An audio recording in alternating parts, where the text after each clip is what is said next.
अचम्मले दुखेको छ मन सुनिन्छ। बडो अचम्मले दुखेको छ मन सुनिन्छ। भित्ताबाट उसका यादहरू चिच्याउँछन् सुनिन्छ। बडो अचम्मले दुखेको छ मन सुनिन्छ। भित्ताबाट उसका यादहरू चिच्याउँछन् सुनिन्छ। मेरो तात्पर्य तिम्रा आवाजहरूको जिब्रो काट्नु होइन। मेरो तात्पर्य तिम्रा आवाजहरूको जिब्रो काट्नु होइन। मेरो तात्पर्य तिम्रा आवाजहरूको जिब्रो काट्नु होइन। बिस्तारै बोल न, बिस्तारै बोलेको कुरा झन् सुनिन्छ। बिस्तारै बोल न, बिस्तारै बोलेको कुरा झन् सुनिन्छ। अबको शेर भन्नुभन्दा पहिला म थोरै जोड्छु। डेफिनेटली। विगतको केही वर्ष यता हाम्रो सिङ्गो देश युद्धमय थियो। किस्सा सुनिन्थ्यो, कतिको होइन त्यो चिहानबाट हात बाहिर निस्केको, कतिको खुट्टा बाहिर निस्केको। हामी सानसानो बच्चा हुँदाखेरि त्यो किस्साहरू सुन्ने गर्थ्यौँ हाम्रो आमाहरूबाट, बुवाहरूबाट। त्यसमा त्यो अधुरा चिहानहरूमा मैले एक शेर लेखेको छु। बडो अचम्मले दुखेको छ मन सुनिन्छ। भित्ताबाट उसका यादहरू चिच्याउँछन् सुनिन्छ। यी अधुरा चिहानहरूमा मन थापेर सुन्दैन कोही। यी अधुरा चिहानहरूमा मन थापेर सुन्दैन कोही। यी अधुरा चिहानहरूमा मन थापेर सुन्दैन कोही। यहाँ आवाजविहीनको मौनताको गर्जन सुनिन्छ। भित्ताबाट उसका यादहरू चिच्याउँछन् सुनिन्छ। अन्तिम शेर। यो ठाउँ बाले जीवनभर हलो जोतेको ठाउँ हो। यो ठाउँ बाले जीवनभर हलो जोतेको ठाउँ हो। यो ठाउँ बाले जीवनभर हलो जोतेको ठाउँ हो। बडो अचम्मले दुखेको छ मन सुनिन्छ। भित्ताबाट उसका यादहरू चिच्याउँछन् सुनिन्छ। यो ठाउँ बाले जीवनभर हलो जोतेको ठाउँ हो। आज पनि माटोमा बाको धड्कन सुनिन्छ। वाह, सुन्नमा एकदम मिठो, एकदम मिठो। पक्कै पनि गहिराई होइन। र गजल भनेको इतिहास हेर्दाखेरि गजल भनेको कुनै पनि महिलाको सौन्दर्य बयान गर्नका लागि होइन हामी गजल लेख्ने गर्छौँ भन्ने खालको इतिहासमा लेखेको कुराहरू। तर तपाईँका गजलहरूमा करुण रस देखिन्छ कि पीडा देखिन्छ, किन छ? यो त ट्रान्सफर्मेसन हो। जस्तो फारसी हुँदै उर्दू, हिन्दी हुँदै नेपालीमा आउँदै गर्दाखेरि जति बेला मोतीराम भट्टले भित्र्याउनु भयो त्यति बेला पनि सुरा र सुन्दरीकै बारेमा गजल वरिपरि घुम्ने गर्थ्यो। तर बिस्तारै समयले कोल्टो फेर्दै गर्दा गजलले समय बोल्न थाल्यो। समयले जे कुराहरू दिँदै गयो गजलले त्यो कुराहरूलाई बोक्दै लियो। पछि गएर काव्यमा प्रयोग हुने खालका, कवितामा प्रयोग हुने खालका सबै तत्त्वहरूलाई गजलले एडप्ट गर्न थाल्यो। अब बिस्तारै गएर गजलमा माटो बोल्न थाल्यो, विचार बोल्न थाल्यो, दर्शन बोल्न थाल्यो। र अब गएर गजलले नसमट्ने विषय केही छैन। अझ मलाई त कस्तो लाग्छ भने अब दुईटा हुन्छ कि विषयवस्तुको उसमा चाहिँ मुरद्दफ र गैर मुरद्दफ गजल हुन्छ। हामीले लेख्ने गजल चाहिँ गैर मुरद्दफ भएको हुनाले हरेक शेरमा फरक फरक विषयवस्तु हुन्छ।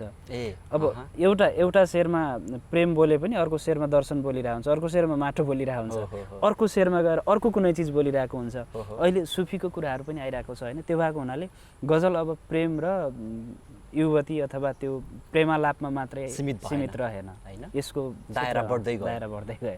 पक्कै पनि मिठो गजल लेख्नुहुन्छ है? खोइ थाहा छैन, लाग्छ, मिठो लाग्छ सुन्दाखेरि होइन। त्यो सुरुवात कहिलेबाट भयो? पहिलोपल्ट डायरी समातेर पेन समातेर बसेर म गजल लेख्छु भनेर सुरुवात भयो या कसरी सुरुवात भयो सर? केही एफएमहरूमा, रेडियोहरूमा, टेलिभिजनमा त आउँथेन गजलको कार्यक्रम, पहिला आउँथेन। रेडियो एफएमहरूमा गजलका प्रोग्रामहरू यो अच्युत घिमिरेले चलाउने बुलबुलमा पनि गजलका केही कुराहरू हुन्थे र त्यहाँबाट लेखौँ भन्ने हुन्थ्यो। लेख्न भन्दा पनि सुन्न चाख लाग्थ्यो त्यति बेला। 67-68 त्यहाँका केही साथीहरूसँग भेटघाट भयो, त्यहाँबाट सुरु भयो। लगभग एक दशक भयो। 68 भनेपछि अहिले 78 भइरहेछ होइन? त्यस्तै भयो। एक दशक गजल लेख्दै हुनुहुन्छ। कति गजल लेख्नु भयो होला अहिलेसम्म? अब मलाई याद हुने गजल कति होला, 30-40 भन्दा धेरै छैन होला है। तपाईँ त्यही फेरि अलिकति एकदम कम लेख्नुहुन्छ तर एकदम सटिक र सुन्दर लेख्नुहुन्छ भन्ने छ नि, हल्ला के हो त्यो?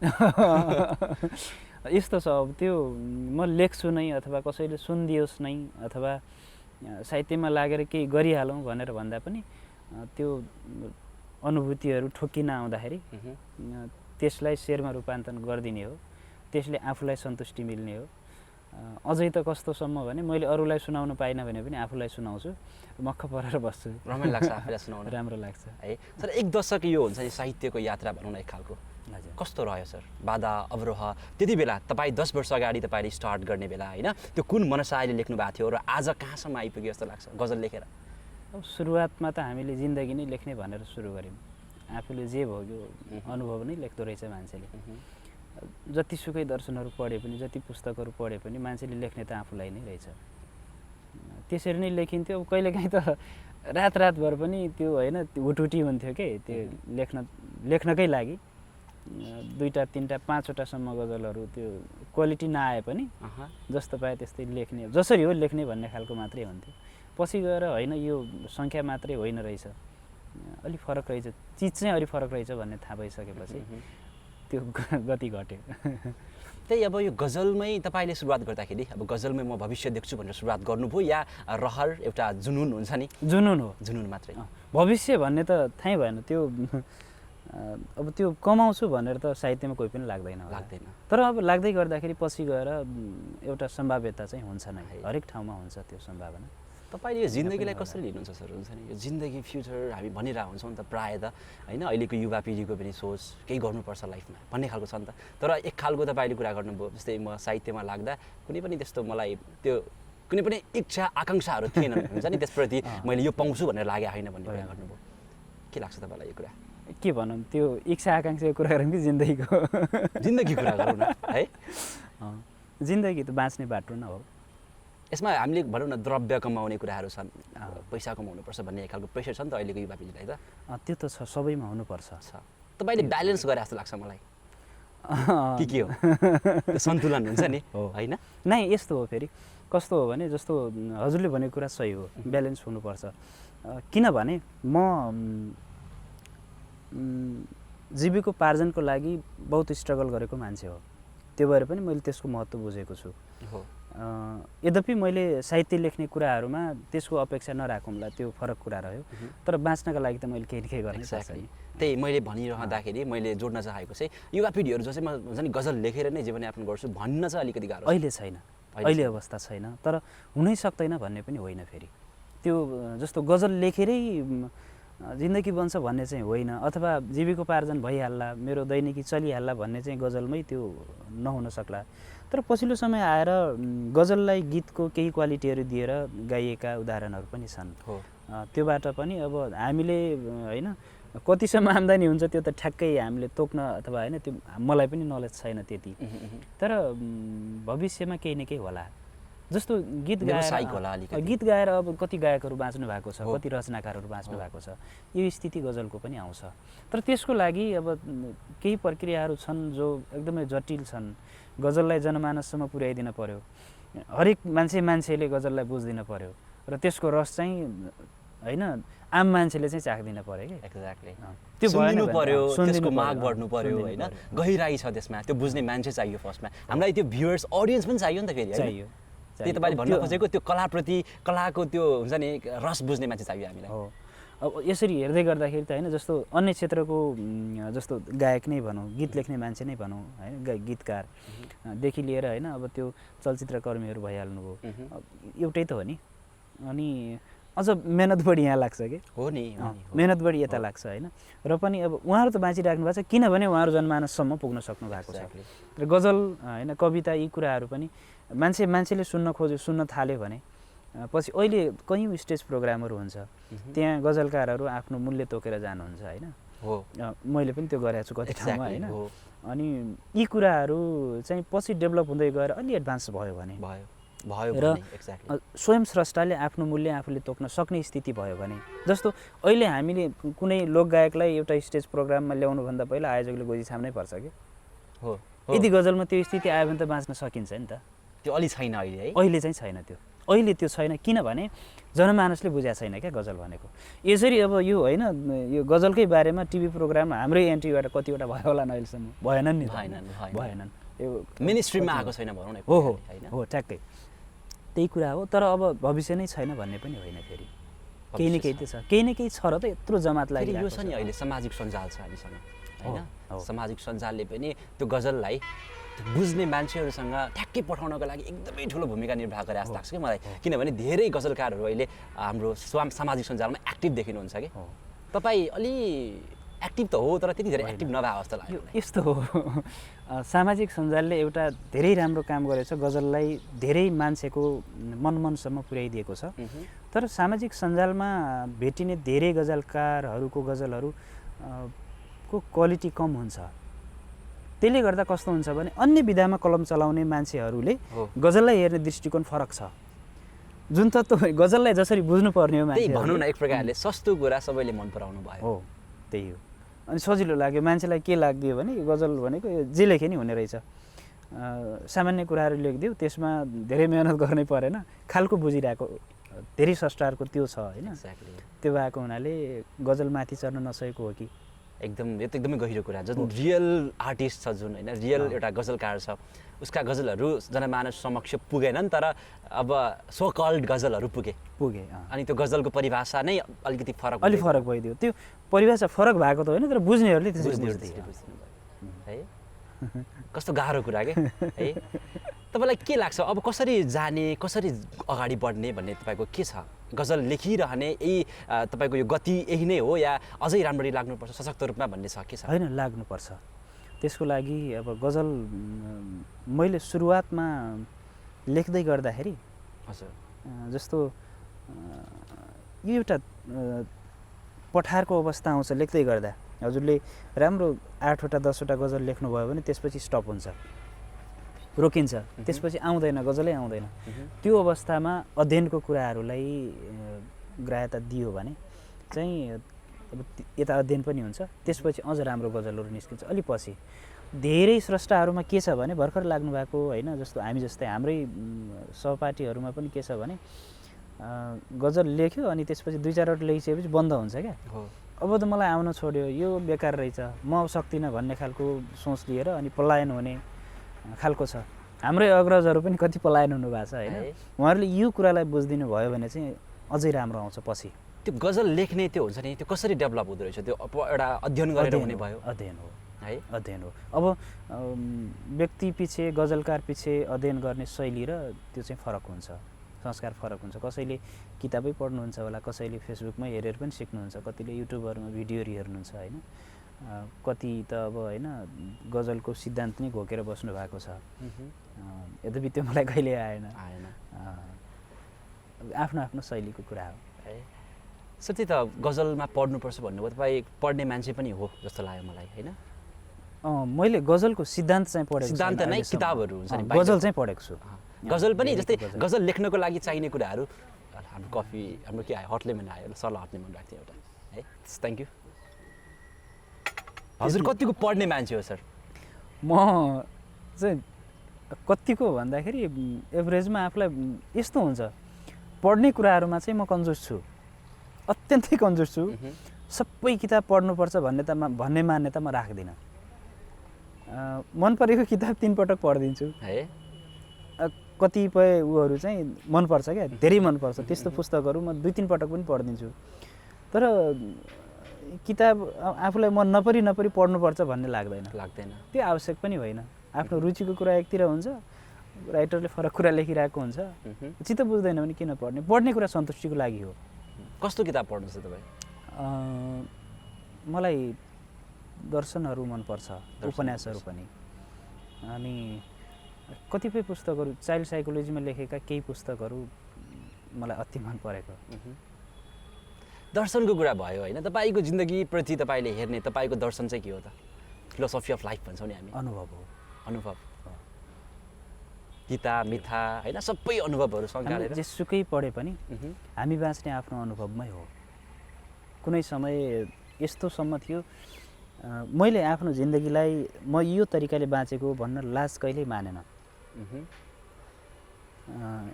होइन। यो त्यो सुरुवातमा त मैले सुरुमा टिचिङ सुरु गर्दै गर्दा म शिक्षण पेसामा भन्न बिर्सेँ हो, शिक्षणमा छु। मैले सुरुमा मन्थली 1000को लागि काम गरेको हो।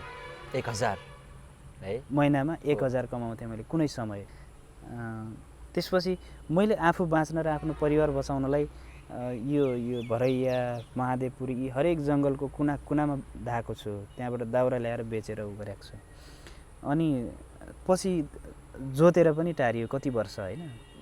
अनि हामी यता यो इन्डियाको बोर्डरमा गएर चिनी बोक्ने भेली बोक्ने काम गऱ्यौँ। यी कुराहरू भनिरहँदा मलाई लाज लाग्दैन, मलाई गर्व लाग्छ, मैले यो गरेर बाँच्न सिकेको छु भन्ने लाग्छ। त यी कुराहरूले जस्तो म अहिले शिक्षण गरिरहेको छु, हिजो मैले दाउरा बोकेँ, हलो जोतेँ होइन, साइकलमा गएर ती कुराहरू बोर्डर पारी गएर एसएसबी कतिपल्ट कुटाइ खाइयो होला होइन। त्यो त हुन्छ नै त्यहाँ होइन, त्यो हुने नै हो। त्यो लेभलको त्यो ग्राउन्ड लेभलको मान्छेहरूलाई उनीहरूले गर्ने व्यवहार पनि त्यो नै हो। अनि यी कुराहरूले गर्दाखेरि मलाई के लाग्छ भने हामीले सिक्ने आफ्नै अनुभवहरूले र अरूको अनुभवहरूले पनि हो। जीवनका अनुभवहरूले नै हामी जस्तै अब त्यही हामी मडगठन त्यो सपना देखेर भनौँ न एक खालको अब अरूले हेरेको धेरै महत्त्वकाङ्क्षी भएर अब अहिले सोसियल मिडियाको जमाना, सामाजिक सञ्जालको जमानामा हामी देख्छौँ त धेरै कुराहरू र एक खालको त्यो इमेजिनेसनमा हराउँछौँ क्या र वास्तविकतालाई भुल्छौँ। तपाईँले कस्तो मिठो तरिकाले भन्नुभयो, जे छ त्यसमै ट्याकल गर्दै अगाडि बढ्ने हो जिन्दगी है। अनि जस्तो मैले शिक्षणमै होइन, मेरो प्यासन थियो शिक्षण भन्ने होइन, त्यो पनि प्यासन नै हो। प्यासन नै हो, एक्ज्याक्टली प्यासन हो। अब मलाई चाहिँ के भयो भने जस्तो प्यारालली गयो कि गजल लेख्ने कुराले शिक्षणमा कतै पनि बाधा पुर्याएन। एक्ज्याक्टली। अथवा मैले शिक्षण गर्ने कुराले गजललाई रोक्नु परेन। यी दुवै कुरा पनि होइन, यो त शिक्षासँगै रिलेटेड भएको भएर पनि होला मलाई यी दुवै कुराहरू सजिलो भयो अगाडि बढाउनुलाई। नत्र कुन चाहिँ मान्छे होला 1000 मा महिनाभरि काम गर्छ होइन, प्यासन थियो। म जसरी टिचर बन्ने हो भन्ने प्यासन थियो। ठिकै भयो, ठिकै छ। एक खालको ब्यालेन्स पनि भयो लाइफ होइन। तपाईँ साहित्यमा अब व्यावसायिक नभए पनि यताबाट अलिकति भए पनि सहज हुने भयो जीवनयापनमा है। अब युवाहरू जो चाहिँ लाग्न चाहनुहुन्छ, गजलकार बन्न चाहनुहुन्छ, उहाँहरूलाई तपाईँले केही भन्नु पऱ्यो, आफ्नो 1 दशकको त्यो अनुभवलाई साट्नु पऱ्यो भने कसरी साट्नुहुन्छ? यो हल्लाको पछि लाग्नु भन्दा खुरुखुरु आफ्नो अनुभवहरू, आफ्ना भोगाइहरू, आफूले बाँचेको कुराहरू लेख्दै जाने हो। लेख्नु बाहेक अर्को विकल्प नै छैन। जस्तो साहित्यमा केही गर्छु भनेर लाग्नेहरूले त लेख्ने नै त हो नि। हो। अर्को कुरा के हुन्छ भने जब मान्छेले लेख्न थाल्छ, समालोचना गर्न थाल्छ कि कसैले, कुनै साहित्यकार यदि तपाईँले लेखेको यस्तो भयो यस्तो भएन, तपाईँले लेखेको यो हुनुपर्ने भन्न थाल्यो भने उसले नलेखेको धेरै भयो भन्ने बुझ्दा हुन्छ है। त्यो क्रिटिक्स गर्नेहरूलाई है, क्रिटिसिजम धेरै। त्यो भनेको केही त उहाँहरूलाई त के लाग्छ होला भने म लेखकभन्दा माथिको हो, मैले तेस्रो आँखाले हेरेर क्रिटिसिजम गरिरहेको छु भन्ने लाग्छ होला। तर मेरो बुझाइ के हो भने उहाँहरूलाई लेख्न नआएर त्यो गरिराख्नु भएको हो। लेख्ने मान्छेले स्वतन्त्र भएर लेख्ने हो, लेख्छ, क्रिटिसिजम गर्दैन है। सुरुवात तपाईँको गजलबाटै भयो या अरू केही लेख्नुभयो? कविता लेख्थेँ। कविता लेख्नु है। तर कविता एउटा गजल पनि एउटा कविताको फर्म भनेर भन्छौँ नि हामी है। होइन, त्यो त्यस्तै देखिए पनि अब गजलमा कविताका तत्त्वहरू र गीतका केही तत्त्वहरू मिक्सअप भएको जस्तो पनि देखिन्छ। तर गजलको छुट्टै संरचना छ, कविता नै भन्न मिल्दैन, यसलाई गीत पनि भन्न मिल्दैन। यसको आफ्नो संस्कार छ, यसको आफ्नो इतिहास छ। हाम्रो शेर कतिवटा हुन्छ ट्याक्कै? शेर अब मेरोमा हेर्नुभयो भने त अब होइन, म गजलको उसलाई भङ्ग गर्ने मान्छे हो। 5वटादेखि जति पनि लेख्न सकिन्छ, 21 सम्म, त्योभन्दा माथि पनि लेख्छ कतिले। 5 देखि माथि जति लेख्दा पनि हुन्छ भन्ने हो। काफियाले साथ दिएसम्म, काफिया भनेको राइमिङ वर्ड्स, अनि त्यसले साथ दिएसम्म जति लेख्न पनि मिल्ने हो। मेरोमा 4वटा हुन्छ। 4वटा मात्रै हुन्छ, 5वटा पुग्दैन। मैले मतलालाई दोहोऱ्याएर 5 पुगाउँछु, चित्त बुझाइदिनु पऱ्यो त। एकदम अलिकति त्यो नियम विपरीत गा जस्तो पनि भयो नि त अलिकति। त्यो त त्यस्तै भयो। अब म नियममै लेख्छु भनेर कहीँ भनेको छैन पनि। मैले अब गजल भयो भनेर पनि लेख्ने होइन, मैले लेखेर छोडिदिने हो। त्यो गजल भयो कि भएन त अब क्रिटिक्सहरू हुनुहुन्छ, उहाँहरूले भन्नुहुन्छ। त्यही अवश्य एउटा गजल सुनौ न, फेरि एउटा मिठो गजल सुनौ। हस्। ए जिन्दगी तिमी पीर नगर त्यसरी हुँदैन, ए जिन्दगी तिमी पीर नगर त्यसरी हुँदैन, यो बादलले पनि आकाशलाई नछोडी हुँदैन। ए जिन्दगी तिमी पीर नगर त्यसरी हुँदैन, बादलले पनि आकाशलाई नछोडी हुँदैन। तिमी मभित्र छौ भन्नु मिथ्या हो, भ्रम हो। तिमी मभित्र छौ भन्नु मिथ्या हो भ्रम हो तिमी म भित्र छौ भन्नु मिथ्या हो भ्रम हो ऐनाको भित्रपट्टि को हुन्छ कोही हुँदैन वाह तिमी म भित्र छौ भन्नु मिथ्या हो भ्रम हो ऐनाको भित्रपट्टि को हुन्छ कोही हुँदैन बादलले पनि आकाशलाई नछोडी हुँदैन हजुरको धर्म काट्नु हो काट्न नछोड्नु हजुरको धर्म काट्नु हो काट्न नछोड्नु हजुरको धर्म काट्नु हो काट्न नछोड्नु हाम्रो गर्दन थाप्ने बानी छ नथापी हुँदैन वाह हजुरको धर्म काट्नु हो काट्न नछोड्नु हाम्रो गर्दन थाप्ने बानी छ नथापी हुँदैन बादलले पनि आकाशलाई नछोडी हुँदैन अन्तिम शेर चुडाल्नु पर्ने त दाम्लो हो बाँचेरै चुडालिन्छ चुडाल्नु पर्ने त दाम्लो हो बाँचेरै चुडालिन्छ चुडाल्नु पर्ने त दाम्लो हो बाँचेरै चुडालिन्छ हामीले चाहे जस्तो आजादी मरे पनि हुँदैन यो जिन्दगी तिमी पिर नगर त्यसरी हुँदैन बादलले पनि आकाशलाई नछोडी हुँदैन राइट मिठो एकदमै मिठो सर अब भने हामी चाहिँ अब अर्को राउन्ड छ हाम्रो सेगमेन्ट ऱ्यापिड फायर होइन हामी त्यहाँ प्रवेश गर्छौँ है सर रेडी हुनुहुन्छ तपाईँलाई थाहा नै छ नियम हाम्रो चाहिँ 30 सेकेन्ड्स तपाईँले एउटा क्वेसनलाई पाउनुहुनेछ सुरु गरौँ ल पहिलो तपाईँलाई प्रश्न रहेको छ खुसी के रहेछ सर वाट इज ह्याप्पिनेस खुसी के रहेछ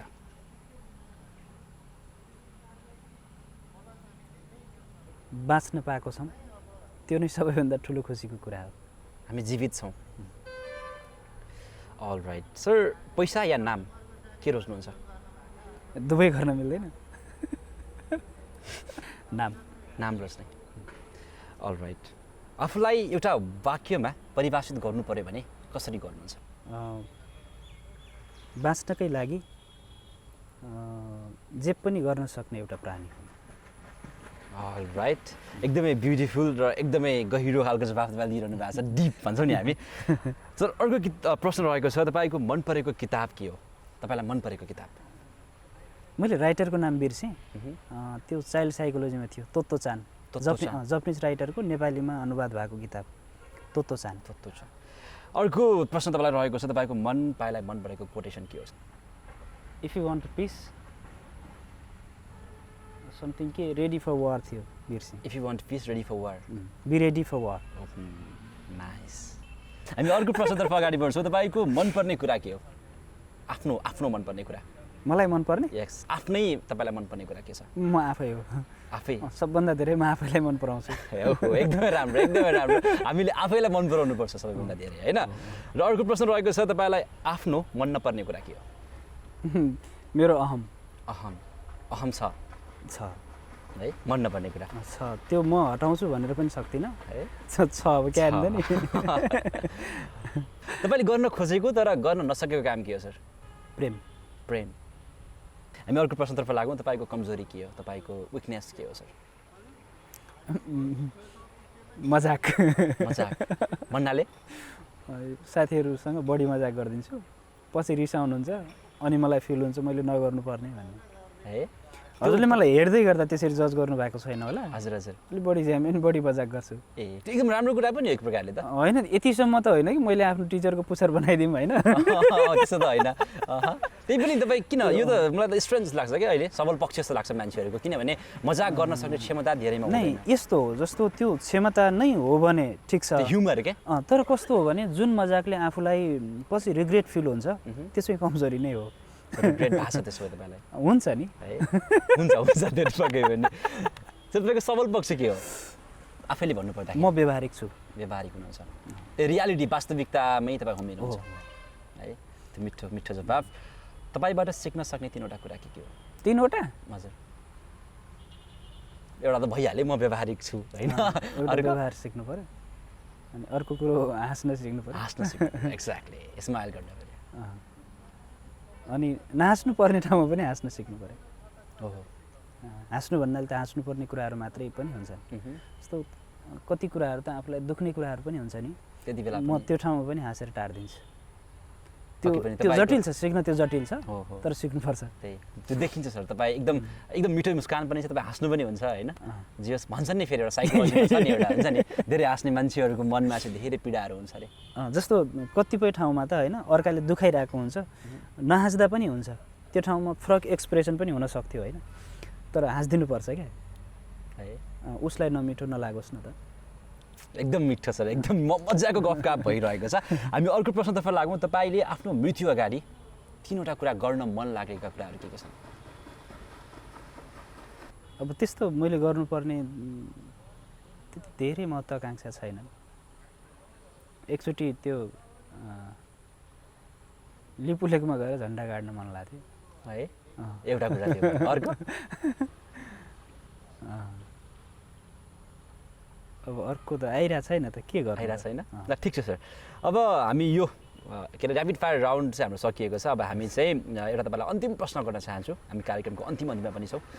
3वटा लाइफ एडभाइस तपाईँले युवाहरूलाई दिनु पऱ्यो भने, जीवनका लागि हुन्छ नि एउटा मार्गनिर्देशन गर्ने एडभाइसहरू दिनु पऱ्यो भने तपाईँ के भन्नुहुन्छ? युवाहरूमा कस्तो छ भने काम नगर्ने र सुझाव दिनेहरूको भिड छ। काम गर्नुहोस्, सुझाव नदिँदा पनि फरक पर्दैन, किनभने मान्छेले आफ्नो तरिकाले सिकिराखेको हुन्छ। एउटा कुरा त्यो भयो। अर्को कुरा, मान्छेले अब मैले आफ्नो जिन्दगीलाई दाँजेर भन्नुपर्दाखेरि चाहिँ मान्छेले बाँच्नका लागि धेरै स्ट्रगल गर्नुपर्ने कुरा हो। कयौँ युवाहरू त कस्तोसम्म हुनुहुन्छ होला, अथवा हामी पनि कुनै समय त्यो थियौँ कि हामीले बाँच्नका लागि स्ट्रगल गर्नु नै परेन। हो, हाम्रो लागि बाँच्नु भनेको सास फेर्नु अनि खाना खानु सुत्नु बाहेक अरू केही पनि भएन। बियोन्ड द्याट, त्योभन्दा अलिकति माथि रहेर सोच्ने हो कि त्यो कुराहरू। अब लेखनको कुराहरूमा त मैले भनिहालेँ, हल्लाको पछाडि दौड्न आवश्यक छैन। अध्ययन गर्ने, आफ्नो तरिकाले लेख्ने, जसलाई जे मन लाग्छ त्यही लेख्ने, एउटाले अर्काको खेद खुन्न आवश्यक नै छैन। निरन्तर लेख्ने, लेख्नु नै सबैभन्दा ठुलो कुरा हो। एक्ज्याक्टली, एकदमै मजाको गफगाफ भयो सर। एकदमै मलाई पर्सनल्ली पनि एकदमै धेरै फलदायी भयो यो कन्भर्सेसन। र मलाई मात्र नभइकन हाम्रा धेरै युवा साथीहरूलाई पनि यो कन्भर्सेसन पक्कै पनि रमाइलो लाग्यो होला भन्ने मलाई अपेक्षा गरेको छु मैले। र सर अन्तिममा केही भन्न चाहनुहुन्छ? त्यस्तो त केही पनि छैन। कार्यक्रममा बोलाउनु हो, धन्यवाद। र मेरा केही शब्दहरू यहाँ राख्न पाएँ, खुसी छु। हस्, धन्यवाद सर, कार्यक्रममा आइदिनु भयो। तपाईँको यो बहुमूल्य समय हामीलाई दिइदिनु भयो, धन्यवाद sir. Thank you. All right दर्शकवृन्द, हामी समक्ष हुनुहुन्थ्यो गजलकार हुकुम थड्कनजी, र पक्कै पनि उहाँको कन्भर्सेसन, उहाँसँगको कन्भर्सेसन एकदमै धेरै फलदायी भयो। मैले धेरै कुराहरू सिक्न पाएँ र मैले मात्र नभइकन तपाईँहरूलाई पनि यो कन्भर्सेसन फलदायी भयो होला भन्ने अपेक्षा मैले गरेको छु। र आजको लागि भने हामी बिदा माग्ने बेला भइसकेको छ। म लगायत हाम्रो एनटिभी कोहलपुरको इन्टायर टिमलाई बिदा दिनुहोस्। Stay motivated, stay happy and stay passionate. By.